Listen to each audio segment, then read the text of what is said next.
नमस्कार दोस्तों, आज हम स्टार्ट करेंगे साइंस का लेक्चर और मैं आपको पढ़ाऊंगा सबसे पहले बायोलॉजी। ठीक है, बायोलॉजी। बायोलॉजी बायोलॉजी जो शब्द है ये दो शब्दों से मिलकर बना हुआ है, एक तो बायो और दूसरा लोगस। बायो का मतलब होता है लिविंग और लोगस का मतलब होता है टू स्टडी। मतलब सीधी सी बात है, बायोलॉजी साइंस की एक ब्रांच होती है। बायोलॉजी साइंस की एक ब्रांच होगी जिसके अंदर हम लिविंग बींग्स के बारे में स्टडी करते हैं। बिल्कुल सिंपल सी डेफिनेशन है बायोलॉजी। तो डेफिनेशन अगर हम देखें बायोलॉजी की, the branch of science, the branch of science which deals with the study of living organisms। Living organisms के बारे में हम जो पढ़ते हैं, जो स्टडी की जाती है, वो किसमें आएगी? बायोलॉजी के अंदर। अब लिविंग ऑर्गेनिजम्स के बारे में हमें पता होना चाहिए। लिविंग ऑर्गेनिजम्स कुछ कैरेक्टरिस्टिक्स दिखाते हैं, कुछ फीचर्स दिखाते हैं, वो फीचर्स हमें पता होने चाहिए। सीधी सी बात ये है कि लिविंग और नॉन लिविंग के बारे में हमें पता होना चाहिए। लिविंग ऑर्गेनिजम्स, जो लिविंग ऑर्गेनिजम्स हैं, वो कुछ कैरेक्टर दिखाएंगे आपको। वो कैरेक्टर कौन से होंगे? देखिए, वो कैरेक्टर होंगे जैसे मूवमेंट,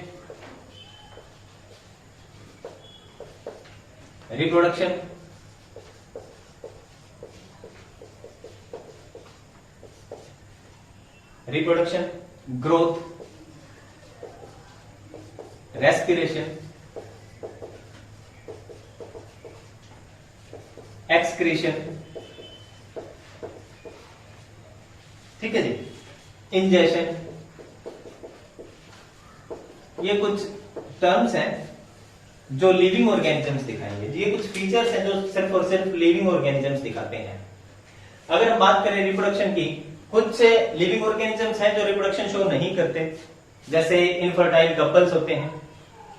ठीक है, तो वो लिविंग होंगे लेकिन फिर भी क्या है, रिप्रोडक्शन तो नहीं करे लेकिन फिर भी लिविंग के अंदर तो आएंगे वो। तो रिप्रोडक्शन जो है एक डिफाइनिंग फीचर हम नहीं बोल सकते रिप्रोडक्शन को लिविंग ऑर्गेनिजम्स का, लेकिन शो लिविंग ऑर्गेनिज्म ही करेंगे, नॉन लिविंग नहीं करेंगे। ग्रोथ है, अब ग्रोथ नॉन लिविंग ऑर्गेनिज्म भी कर सकते हैं।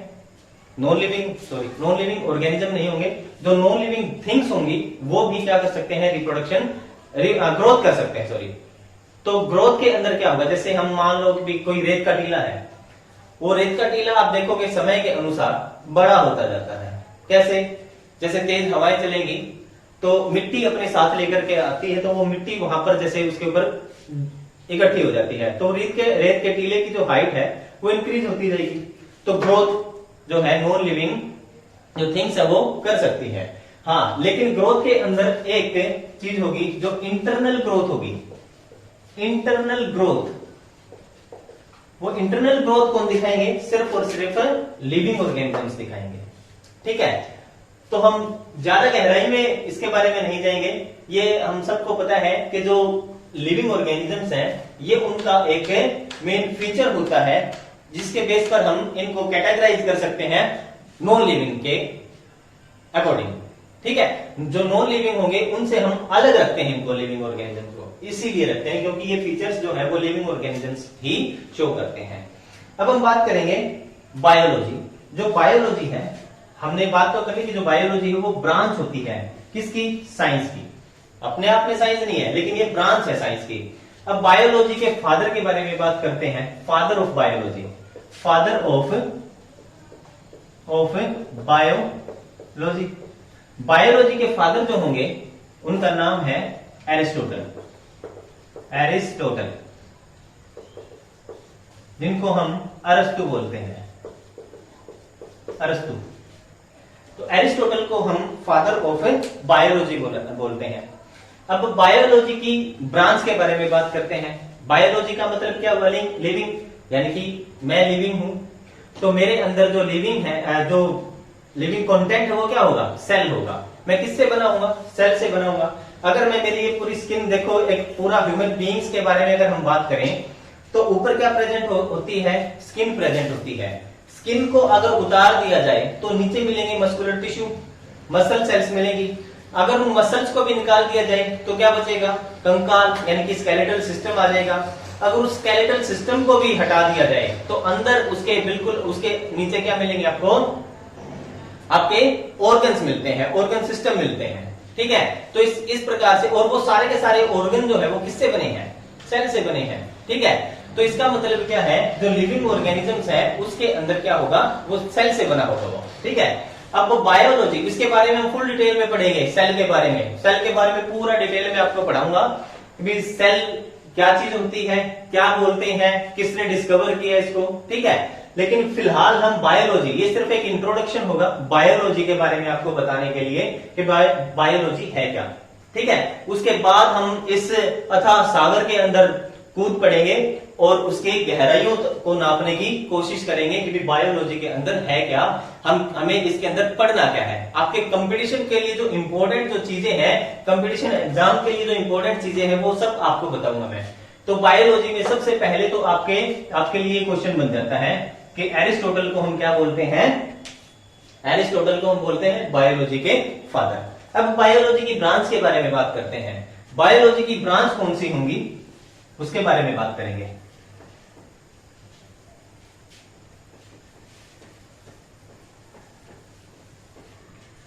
ब्रांच ऑफ बायोलॉजी, तो ब्रांच तो बायोलॉजी को हम तीन पार्ट्स के अंदर, तीन जो है इसकी ब्रांच हम ले सकते हैं। वो तीन ब्रांच कौन सी होंगी, जैसे जूलॉजी, फिर बॉटनी, और तीसरी है माइक्रो बायोलॉजी, जिसके अंदर माइक्रो ऑर्गेनिजम्स के बारे में स्टडी करते हैं। जैसे बैक्टीरिया हो गए, वायरस हो गए, ठीक है, अमीबा वगैरह हो गए, माइक्रो ऑर्गेनिजम्स के अंदर आ जाते हैं। तो जूलॉजी, जूलॉजी के बारे में हम बात करेंगे। जो जूलॉजी है इसके बारे में, जो जूलॉजी है इसके फादर कौन थे, जूलॉजी। जूलॉजी के अंदर हम सीधी सी बात है एनिमल्स के बारे में स्टडी करते हैं। जू का मतलब क्या होता है, आप देखो चिड़ियाघर वगैरह, जो जू के अंदर जाते हो तो वहां पर क्या मिलते हैं आपको, एनिमल्स मिलते हैं, है ना, उनको देखने के लिए जाते हो। तो इसका मतलब यहाँ पर क्या है, जू का मतलब क्या हो गया, एनिमल्स। दो शब्दों से मिलकर बना हुआ है, क्या, जू और लोगस। जू का मतलब एनिमल और लोगी का मतलब होता है स्टडी, यानी कि एनिमल्स के बारे में अगर हम स्टडी करते हैं वो किस में करते हैं, जूलॉजी के अंदर करते हैं। सब्जेक्ट आ जाता है, बायोलॉजी की एक ब्रांच आ जाती है। जब आप हायर क्लासेस के अंदर जाते हो, जब आप हायर क्लासेस के अंदर जाओगे तो वहां पर आपके पास ये सब सब्जेक्ट होंगे, जूलॉजी, बॉटनी, माइक्रोबायोलॉजी, इन सब के बारे में आप पढ़ते हो। तो बायो सीधे सी कुल मिला के बात ये है कि इन सब के अंदर आएंगे जीव। क्या आएंगे, जीव। जूलॉजी के अंदर भी जीव आएंगे, बॉटनी यानी कि जो वनस्पति विज्ञान है, पेड़ पौधे हैं, उनको भी तो हम जीवों के अंदर रखते हैं ना, लिविंग होते हैं वो भी। तो बॉटनी के अंदर हम वनस्पति विज्ञान के बारे में पढ़ेंगे, और माइक्रोबायोलॉजी के अंदर हम पढ़ेंगे माइक्रो ऑर्गेनिजम्स के बारे में।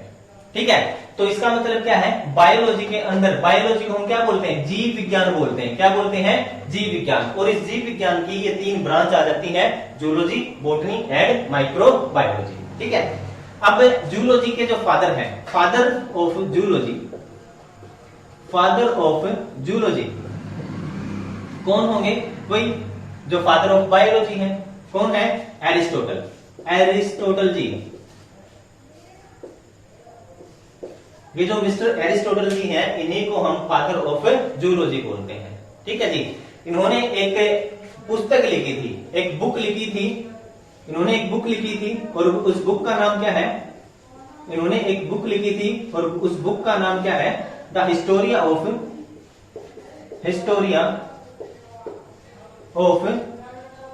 Animalia, Historia of Animalia. इसके अंदर उसने एनिमल फिजियोलॉजी के बारे में बताया था। ठीक है जी, क्या क्या था इसके बारे में, एनिमल फिजियोलॉजी के बारे में बताया था, एनिमल फिजियोलॉजी,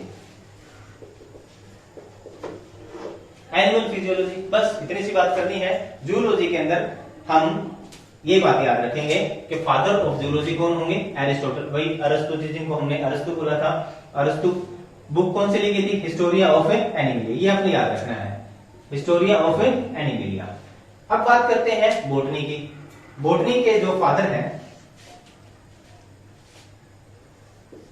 बोटनी के जो फादर हैं वो कौन होंगे? फादर जो होंगे बोटनी के वो हैं थियोफ्रेस्टस।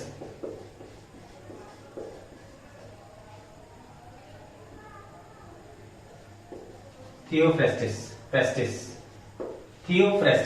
ठीक है जी, ये फादर ऑफ बोटनी है। और इन्होंने भी एक बुक लिखी थी, जो थियोफ्रेस्टिस है इन्होंने भी एक बुक लिखी थी, और उस बुक का नाम है the Historia of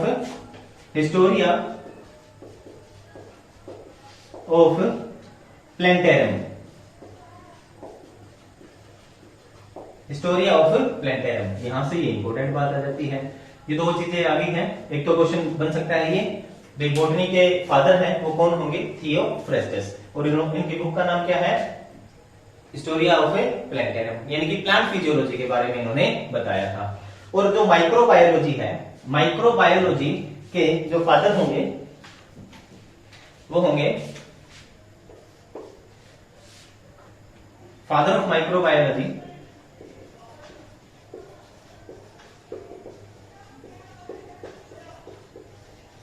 father of microbiology होंगे एंटोन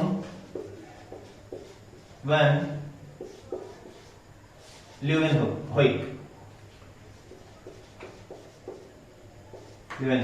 ये फादर ऑफ माइक्रोबायोलॉजी होंगे, ठीक है। अब एक बात और रहेगी यहां पर, फादर ऑफ जो टर्म जो बायोलॉजी है, who coined the term first biology? आपने ये बात बताते हैं, जो टर्म बायोलॉजी है वो टर्म बायोलॉजी दो साइंटिस्ट थे, उन्होंने इकट्ठा ही ये टर्म दिया था, और उनका नाम है लेमार्क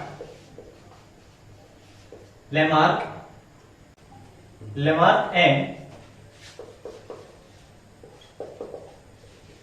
ट्राइब्रेनस।